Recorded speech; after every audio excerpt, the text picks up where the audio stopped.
დღეს იწყება 2026 წლის ზამთრის ოლიმპიადა მილანი კორტანაში და ეხა უკვე მიდის რაღაცა თამაშები, მაგალითად ქალთა ჰოკეის შესარჩევი თამაში მიდის ჩეხებსა და შვეიცარიელებს შორის და ძალიან მაგარი თამაში იყო სხვათა შორის და ზოგადად ჰოკეით დავინტერესდი 1-2 წლის წინ მაინტერესებდა რა ხდებოდა ამ სპორტში და ძალიან კარგი საყურებელია, ძალიან დინამიური სპორტია, სულ ექშენია, სულ შეტევა არის, ძალიან სწრაფია და მოკლედ ძალიან საინტერესო და ისეთი საყურებელია.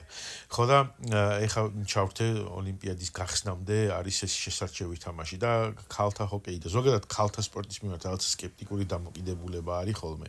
მაგრამ ამ შემთხვევაში ეს ძალიან მაღალი დონის თამაშია. რა ზუსტად ისეთივე დინამიკა და ისეთივე ამბავი ხდება, როგორც არის მაგალითად NFL-ის თამაშზე და ძალიან საინტერესო იყო და განსაკუთრებით ის მომენტი, რომ რაღაც მომენტში ჩხუბობენ ძალიან ბევრს, ხო და წეღარ მაგალითად ერთი შვეიცარიელი გოგო დაეცა და ჩეხები მივარდნენ 3 გოგო და ჰოკი ჯოხებით ცდილობდნენ რომ გამოეყოთ ეს ისა რა ქვია შაიბა თუ რაც ქვია ქართულად არ ვიცი და ლამის სახეში ურწყეს მე ეს ამის თანაგუნდელები მივარდნენ იქ და სულ რაღაცა ექშენი და ჩხუბია და ძალიან სწრაფად თამაშობენ, ძალიან მაგარი კომბინაციები არის და მოკლედ ძალიან საინტერესო სანახავია და ეხა უკვე რა დაიწყება ძირითადი ტურნირი და ესეთი უფრო მაღალი დონის ნაკრებები ითამაშებენ ერთმანეთში, კიდევ უფრო საინტერესო იქნება, ხო და ვინც აპირებთ რომ უყუროთ ზამთრის ოლიმპიადას,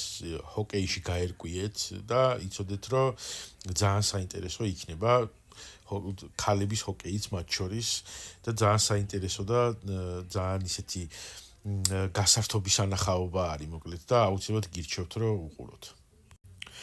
და თან ძალიან ლამაზი გოგოები ყავთ განსაკუთრებით ჩეხებს. თუმცა მე მგონი ჩეხები ვერ გავლენ ისეთი პირი უჩანს. ეხა შვეიცარიელი ოვერტაიმი არის და შვეიცარიელები იგებენ უკვე. მაგრამ მე მგონი რაღაცა შანსი არის. არა, ხო? შეიძლება გავიდნენ ჩეხები. მაგრამ მოკლედ ძალიან მაგარი თამაში იყო და ძალიან მაგარი თამაშები იქნება ეჭვი მაქვს.